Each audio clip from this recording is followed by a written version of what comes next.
So hello guys, कैसे हैं आप सब लोग। वर्डप्रेस चैनल में आपको दोबारा से वेलकम करते हैं। और आज हम आपके लिए एक नई वीडियो लेकर आए हैं और ये वीडियो है सऊदी अरब के ई कॉमर्स प्रोसेस की।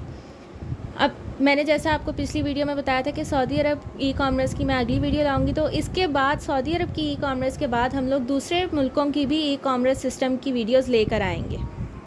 सो गाइज़, आज हम लोग आपको इस वीडियो में सऊदी ई कॉमर्स सिस्टम की सारी फुल गाइडलाइंस देंगे। और पहला इसमें आ जाता है, इसका फोकस ये है कि आप जब सऊदी अरब में ई कॉमर्स शुरू करते हैं, अपना खुद का कोई बिज़नेस शुरू करते हैं, तो सऊदी गवर्नमेंट आपको काफ़ी अच्छा सपोर्ट देती है। आपका बैकग्राउंड सपोर्ट सिर्फ गवर्नमेंट से नहीं बल्कि उधर के कस्टमर्स से भी आता है। अब पहली इसमें बात आ जाती है कि सऊदी अरब की मार्केटिंग प्रोसेस में सबसे पहले आता क्या है, उसका पोटेंशियल क्या है। ई कॉमर्स जो है सऊदी अरब में काफ़ी ज़्यादा एक अपनी बड़ी पहचान रखता है और उसमें मार्केट साइज़ इतना ज़्यादा है ना। मार्केटिंग साइज़ देखा जाए, कैलकुलेटेड इसमें किया गया $15 बिलियन तक। कभी कभी ये इससे भी आगे चला जाता है। और दूसरा ये आ जाता है कि अगर आप किसी प्लेटफॉर्म पे काम कर रहे हैं तो आपका जो नेटवर्क होना चाहिए ना, वो काफ़ी स्ट्रॉन्ग होना चाहिए। अभी हम बात कर लेते हैं कि सऊदी गवर्नमेंट क्या डिमांड करती हैं आपसे सेल करने के लिए। सबसे पहला इसमें हाई डिमांडिंग प्रोडक्ट है, ब्यूटी प्रोडक्ट्स आ जाते हैं, इसमें फूड डिलीवरी की चीज़ें आ जाती हैं, और इसमें फ़ैशन और इलेक्ट्रॉनिक्स की भी काफ़ी ज़्यादा डिमांड है। और सबसे ज़्यादा इसमें डिमांड आती हैं वो चीज़ें जो हलाल हों। अब हम बात कर लेते हैं कि सऊदी गवर्नमेंट का पॉपुलर पेमेंट मेथड क्या है। तो सबसे पहले तो इनका सबसे पॉपुलर मेथड ये है कि ये माडा कार्ड ज़्यादा यूज़ करते हैं, STC पे यूज़ करते हैं, एप्पल पे यूज़ करते हैं, और ज़्यादा इनका होता है कि कैश ऑन डिलीवरी पे चीज़ें ऑर्डर कर लेते हैं। अब सऊदी अरब में आपको ई कॉमर्स स्टार्ट करने से पहले अपना मॉडल भी चूज़ करना पड़ता है, जैसे आपने किस हिसाब से अपना बिज़नेस करना है। जैसे पहला इसमें आ जाता है बिज़नेस टू कस्टमर, मतलब इसमें आपने डायरेक्ट चीज़ें अपनी कस्टमर को सेल करनी पड़ती हैं। फिर आपका आ जाता है बिज़नेस टू बिज़नेस, यानी आपने अपना जो प्रोडक्ट है वो डायरेक्ट किसी और बिजनेसमैन को सेल करना होता है। फिर आ जाता है ड्रॉप शिपिंग। अब इसमें ड्रॉप शिपिंग में आपने डायरेक्टली सप्लायर को सेल करनी होती है चीज़, लेकिन आपने अपनी इन्वेंट्री में कुछ नहीं रखना होता। फिर आ जाता है डायरेक्ट मार्केट प्लेस पे, जैसे एक बड़ा प्लेटफॉर्म हो जिसमें नून आ जाता है और अमेज़ॉन आ जाता है। अब आ जाते हैं इसकी पेमेंट सिस्टम पे, अब आ जाते हैं इसके पेमेंट मेथड पे। तो कमर्शियल रजिस्ट्रेशन यानी CR के लिए आपको 2000 से 3000 सऊदी रियाल लगेंगे।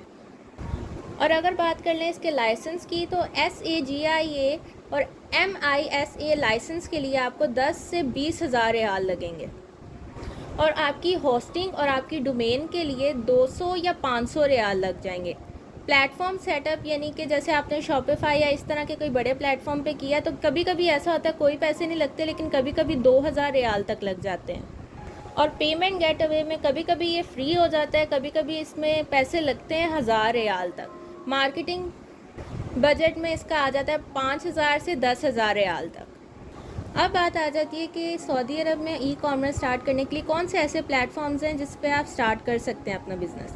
सबसे पहले आ जाता है शॉपिफाई, जायद, साला, वाव कॉमर्स और मैग्नेटो।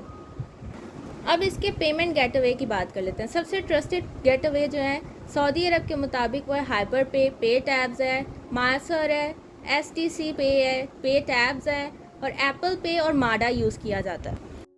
अभी हम बात कर लेते हैं इसके बारे में कि शिपिंग एंड डिलीवरी पैटर्न्स क्या हैं। तो KSA के मुताबिक अरमाक्स आ जाता है, SMSA एक्सप्रेस आ जाता है, नाकिल एक्सप्रेस आ जाता है, जाजिल आ जाता है और सऊदी पोस्ट आ जाता है।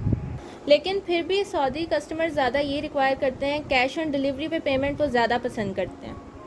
अब बात कर लेते हैं कि आप सऊदी अरब में अपनी मार्केटिंग कैसे करा सकते हैं, अपने बिज़नेस के ऐड किस प्लेटफॉर्म पे लगा सकते हैं और कैसे लगा सकते हैं। तो पहले इसमें सबसे पॉपुलर आ जाता है इंस्टाग्राम एंड स्नैपचैट, फिर टिकटॉक एड्स आ जाते हैं, गूगल एड एंड SEO आ जाता है। इन्फ्लुएंसर से भी आप अपनी मार्केटिंग करा सकते हैं, और फिर व्हाट्सएप बिजनेस आ जाता है। अब बात आ जाती है कि इसकी टैक्सेशन का क्या इसका प्रोसेस है सऊदी अरब ई कॉमर्स का, और VAT का क्या प्रोसेस है। 15% VAT अप्लाइसेस आ जाता है इसमें, और आपने अपना उधर इशू कराना होता है E-इनवॉइसेस, और आपका जो मंथली हिसाब से बेस चीज़ें हैं ना, जो आप जितनी आप सेल कर रहे हो, तो उसके हिसाब से आपका टैक्स आ जाता है। अब बात आ जाती है कि क्या क्या चीज़ें आपको सऊदी ई कॉमर्स में ध्यान में रखनी पड़ती हैं अपने प्लेटफॉर्म पे सेल करने के लिए। सबसे पहली बात तो ये आ जाती है, जिस प्लेटफॉर्म पे आप सेल कर रहे हो या आपने अपनी खुद की वेबसाइट क्रिएट की हुई है, तो वो ना सऊदी गवर्नमेंट से अप्रूव होनी चाहिए और उसका इंटरफेस जो है ना सऊदी गवर्नमेंट का ही होना चाहिए। अब दूसरी बात आ जाती है कि क्या क्या चीज़ें आपको नहीं सेल करनी। ऐसी चीज़ें जिनमें पोर्क हो और अल्कोहल आइटम्स आपने नहीं सेल करने। आपने हलाल और फ्रेंडली प्रोडक्ट सेल करने हैं।